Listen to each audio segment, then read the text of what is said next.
Hello everyone.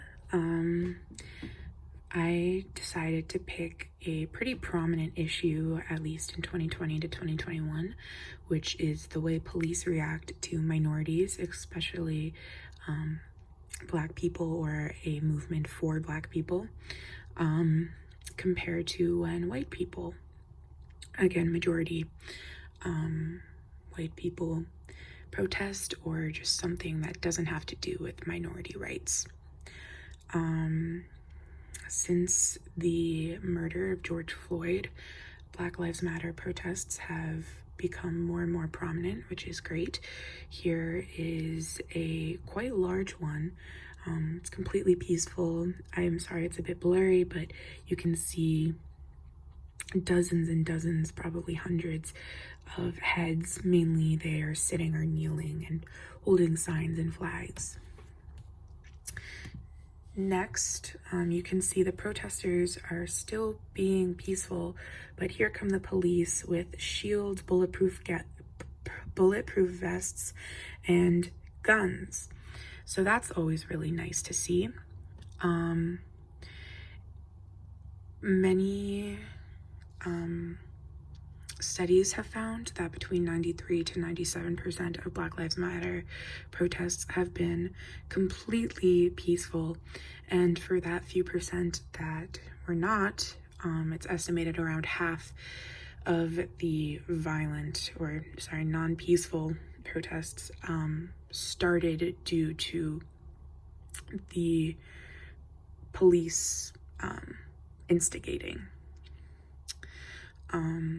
Contrary to these high levels of peaceful protests, almost half of the country believes that a majority of Black Lives Matter protests are in fact violent. The statistic was, I believe, around 44 to 47% of people thinking that. And then here you can see the police actually firing something, probably either tear gas or rubber bullets, what seem to be their two favorite things over the past couple years. Tear gas is actually considered to be a war crime when used in war, but is apparently fine to be used on peaceful protesters who are just civilians.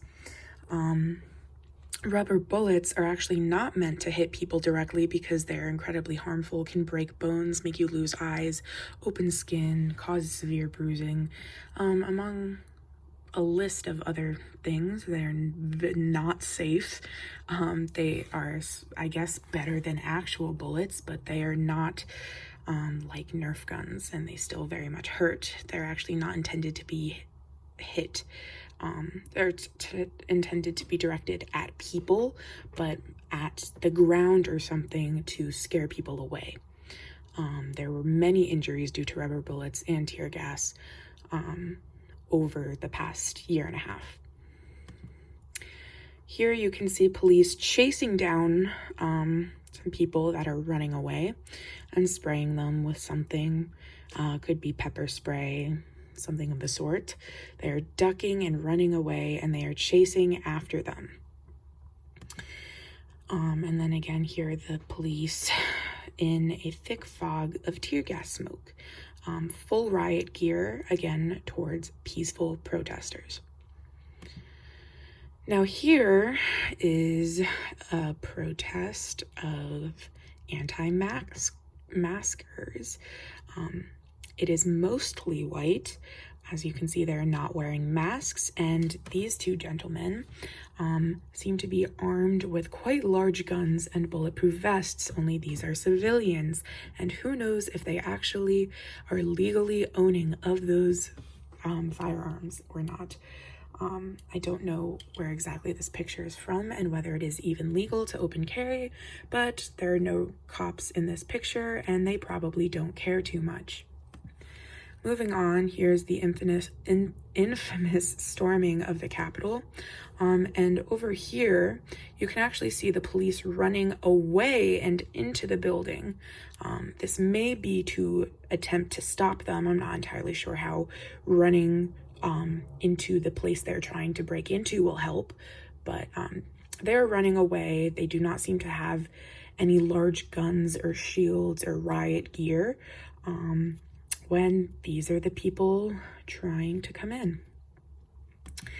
And lastly, a quite great example of people throwing a riot and setting things on fire because their sports team lost.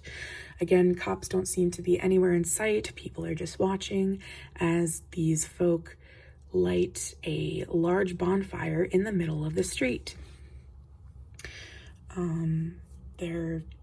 These are just a few examples. The issue is very large and there are many issues with the police, but I figured this would be a nice introduction to them. I'm not entirely sure how to solve this issue, as peaceful protests seem to not be working and, if anything, seem to cause more violence. Maybe the future us will figure it out, or finally fix the police system and just get rid of it and try again from scratch, and something that is not related to slave catchers. But who knows? Only the future can tell us. I hope things are better in 10 years. Thanks for watching.